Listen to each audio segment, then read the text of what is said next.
మామయ్య కొడుకు ఇద్దరు కూడా 1వ తరగతి నుంచి చైల్డ్హుడ్ ఫ్రెండ్ అనమాట. సో నాకు బాగా ప్యాషన్ టీచర్గా, సో నేను గవర్నమెంట్ జాబ్ 2002లోనే కొన్ని లక్షల మందితో పోటీ పడితే ఉద్యోగం వచ్చింది. చిన్నప్పటి నుంచి ఒక కళ, ఎందుకంటే పేదవాడి కళ ఉద్యోగం అనేది. ఇప్పుడు కాదు, ఇప్పుడు వెస్టేజ్ వచ్చిన తర్వాత ఓకే అది కొటేషన్ మార్చాం. కానీ అప్పుడు ఉద్యోగం వస్తే జీవితంలో సెటిల్ అవుతామని చెప్పి ఆల్మోస్ట్ సౌత్ ఇండియా ప్రజలందరూ కూడా పిల్లల్ని బాగా చదివించి ఉద్యోగం చేయడానికే మనందరం కూడా తల్లిదండ్రులు ప్రోత్సహిస్తుంటాం. కారణం ఉద్యోగంలో కరెక్ట్గా టైం టు టెన్షన్గా శాలరీ వస్తుంది. అక్కడ ఆ విధంగా కొంతవరకు టెన్షన్ లేకుండా బ్రతుకుతాం అనుకుంటాం, కానీ అక్కడ పోయిన తర్వాత తెలుస్తుంది.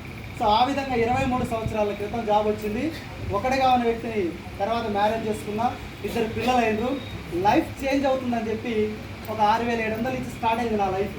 అలా మారుతూ అప్పుడు ఎంఎస్ఆర్ నేను ఇద్దరం చదువుకుంటున్నప్పుడు ఆయన బిజినెస్ వైపు వెళ్ళాడు, నేనేమో టీచర్ వైపు వెళ్ళాను. కానీ మా ఇద్దరి భావాలు ఒకటే. ఏది ఎన్నుకున్న రంగంలో అది భార్య అయినా సరే, ఎవరైనా సరే, తమ్ముడైనా సరే, చేసే పనిని నిబద్ధతగా నిజాయితీగా కష్టపడి మనలాగా ఎంతోమంది వాళ్ళు వస్తారు, నమ్మకంతో వస్తారు. కాబట్టి అక్కడ వ్యవస్థలో అంత పర్ఫెక్ట్గా చేయాలనేది నాకు ఇష్టం.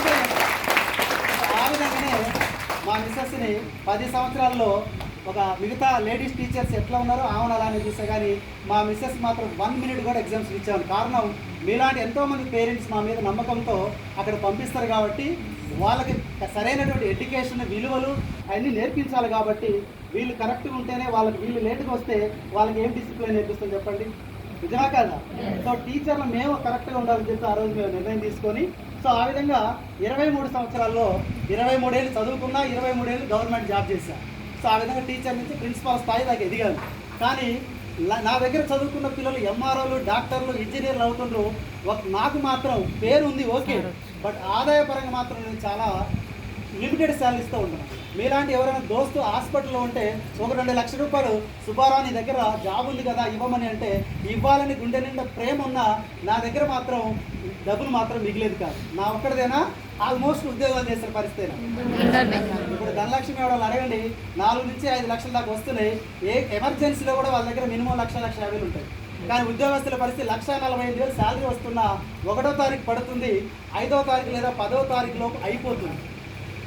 ఒక 10,000, 20,000, 30,000 రూపాయలు మిగిలించుకుంటే ఏదైనా హాస్పిటల్ ఎమర్జెన్సీ 20-30 వేలు ఖర్చు వస్తాయి. ఎమర్జెన్సీ ఒక 5 లక్షల రూపాయలు పరిస్థితి వస్తే చేతులు ఎత్తాలి పరిస్థితి, లేదా ఎవరైనా బెగ్గింగ్ చేయాలి. నాదేనా అందరిదేనా? సో అలాంటి బెగ్గింగ్ చేయాల్సిన పరిస్థితి ఉండకుండా ఉండాలి అంటే కొద్దిగా సేపు అయినా సరే ఓపిక బట్టి మహానుభావుడు ఇచ్చినటువంటి వాయిస్ విన్న తర్వాత ఎంతోమంది జీవితాలు ఇక్కడ మార్చుకున్నటువంటి మా స్త్రీమూర్తులు ఉన్నారు. వాళ్ళందరూ బైక్ రాదు, భర్త సపోర్ట్ ఉండదు, చాలా రకాల ఇబ్బందులు, బయట సూటిపోటు మాటలు, వీళ్ళు తట్టుకొని నిలబడి ఈరోజు లక్షల రూపాయలు ఇన్కమ్ సంపాదిస్తున్నారు అంటే మరి ఒక్కసారి ఆలోచించండి. కొంచెం ఇక్కడ ఉన్న వాళ్ళందరూ కూడా మీ భార్యలకు సపోర్ట్ చేయొచ్చా లేదా? మీరు కూడా ఎందుకు సపోర్ట్ చేశానో ఈ మహానుభావుడు యొక్క మీటింగ్ విన్న తర్వాత అర్థమైంది. సో అలా జాబ్ చేసుకుంటూ లైఫ్ మారుతుందని చెప్పి 23 సంవత్సరాల నుంచి ఎదురు చూశాను ఉద్యోగంలో. సో ఎక్కడ కూడా నా దగ్గర చదువుకున్న పిల్లలు వేరే దేశాలకు పోయి లక్షల రూపాయలు మంచి బంగ్లాలు విల్లాల్లో ఉంటుంది, కానీ నేను మాత్రం సాదాసీదర్ ఉన్నట్టు ఒక ఉద్యోగం ద్వారా ఈఎంఐలతోటి ఇల్లు కట్టుకుని బ్రతుకుతున్నాం. ఒకసారి ఆలోచించేది, నేనే ఇంత ఇబ్బంది పడుతున్నా 20, 30, 40, 50 వేలు వచ్చిన పరిస్థితి ఏంటి అని అంటే బ్రతుకు నీడిస్తున్నాం. బ్రదర్ ఏం చేస్తున్నాం మనం? బ్రతుకు నీడిస్తున్నాం. తప్పు కాదు, బట్ అవకాశం వచ్చిన తర్వాత కూడా అదే బ్రతకడానికి అదే ఆలోచిస్తే దయచేసి అది పొరపాటు అంటున్నాం. సో ఒకసారి ఆలోచించుకోండి. వచ్చిన అవకాశం మహానుభావుడుగా తెలుసుకొని